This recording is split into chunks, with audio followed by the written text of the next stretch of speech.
Hello, Calcu friends. We are looking at another part of looking at area between curves.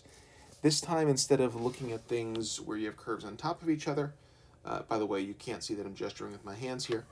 We're going to look at things if you have curves vertically. So now we're looking at something maybe like this, and we want to find that same thing.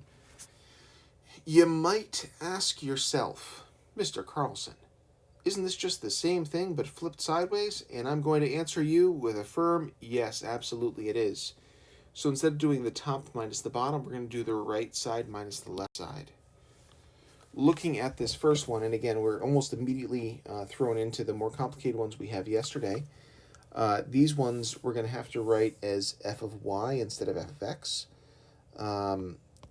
If you're using a calculator, you absolutely could just use x instead of y as a variable, and that would be totally fine. And I'd like us to think about these in terms of the most right and the most left. So I'm going to do right minus left for each of these, and I'm going to notice that we have a y equals 2 as my kind of splitting point there. So we're going to go from y values, -1 to 2. My parabola is on the right, my line is on the left. So that's going to be f of y minus g of y dy. And then we're going to add to that, going from y equals 2 to y equals 3. And now the line is rightward of the parabola. So that would be g of y minus f of y dy. Once again, we're going to be doing a lot of these with technology. The much more important part of this is the setup. And if you can get the setup right, these are doing the same types of antiderivatives we've been doing for a while now in terms of lots of power rules. I'm not really worried about that right now. The setup is the new part. Looking at this one, we have the same type of thing going on vertically that we just had horizontally, where we have to think about this into different pieces. I'd like to remind us that we could set those equal to each other to confirm that this intersection is at 0.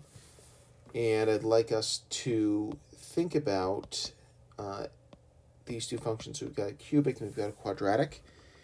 And going from, oh man, we weren't even told what these values were. That's weird. Oh, I guess we have to figure that out ourselves. Maybe it's not enough for us to know 0. Huh. But for this first interval, we're going to have the cubic minus the quadratic, and then the quadratic minus the cubic for the second part. So let's think about where these things are.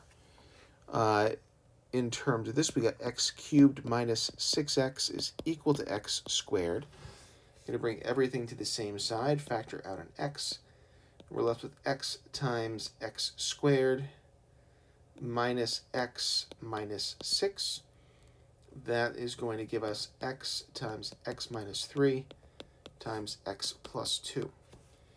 So we have a value at x equals 0. Cool, we found that. We got x equals 3. That looks right. And we got x equals -2, which looks reasonable for that one as well.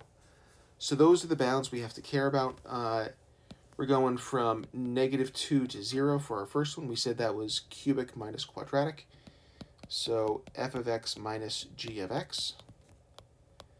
And then to that, we're going to go from 0 to 3. And we're going to do our quadratic minus our cubic. So g of x minus f of x dx. We're looking at the same thing for this one. Here we've got quadratic and cubic again, and we're not given information as far as what those things are. So let's set this up. So we got -x cubed over 2 plus 2x squared is equal to -x squared plus 4x. I'm going to bring everything to one side and multiply by 2. And we end up getting x cubed. I'm going to make that the positive side. Minus 3x squared, so it's going to be minus 6x squared plus 4x. is going to be plus 8x. So we end up with x times x minus 4 times x minus 2 is equal to 0. So we got x equals 0, x equals 4, and x equals 2, which looks good based on the points that I see here. So I'm going to name these f and g again. We end up going from 0 to 2, and from 0 to 2, the parabola is on top. That's our g of x. G of x minus f of x dx. And to that, we're going to add the integral from 2 to 4. Now we're switching, so f of x minus g of x dx. Just trying to figure out what is on top, what's on the bottom.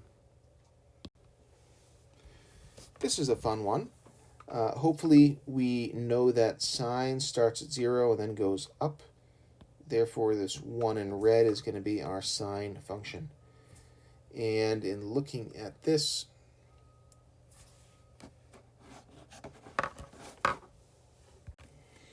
all right, so then looking at this, we have another intersection in the middle here. That's going to be at 0.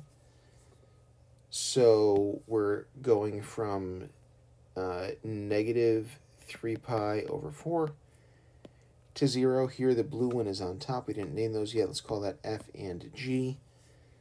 So that would be f of x. I completely did that backwards. That's okay. G of x minus f of x dx. And then on the other side, we're going from 0 to pi over 2.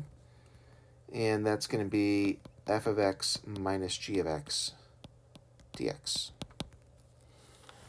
Once we have that set up, again, you're welcome to use technology.